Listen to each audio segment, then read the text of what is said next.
si solidaren do drugih ali če so drugi solidarni do tebe, to po mojem naredi velik učinek nate.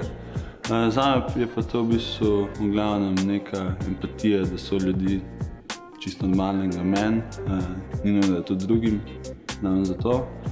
Pa v bistvu, da daš ljudem, ko potrebujejo nekaj, kar jim ti lahko.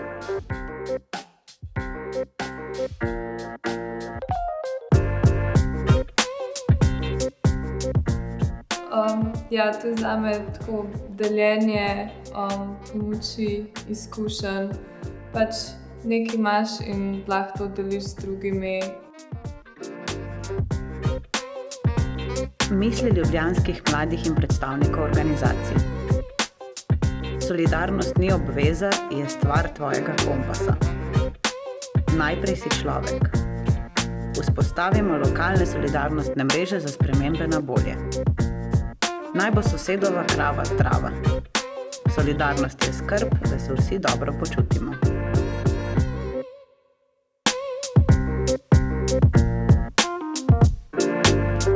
Evo, jaz bi rada predstavila en primer dobre prakse Centra za mlade v Domžalah. Mi smo v letu 2015 dobili prostor, na voljo 60 kvadratov, prostor neopremljen, bele stene, malo neko staro pohištvo noter, tako in pač namen tega je, da naredimo nek dnevni center za mlade, nek prostor, kjer se bojo mladi lahko čisto nestrukturirano družili.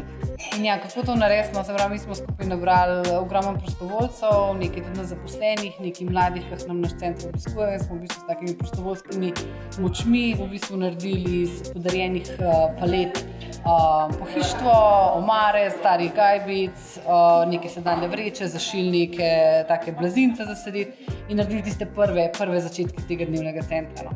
Potem smo seveda lahko noter s financami pač mladinskega centra dodali še ping-pong, mizo, nogomet, radio in tako, ampak dejansko je ta zadeva zaživela. Tako da smo imeli v bistvu v lanskem letu, se pravi 2018, preko 1600 otrok noter, pridejo otroci, pridejo mladi, se pravi prostor je na voljo tudi brezplačno.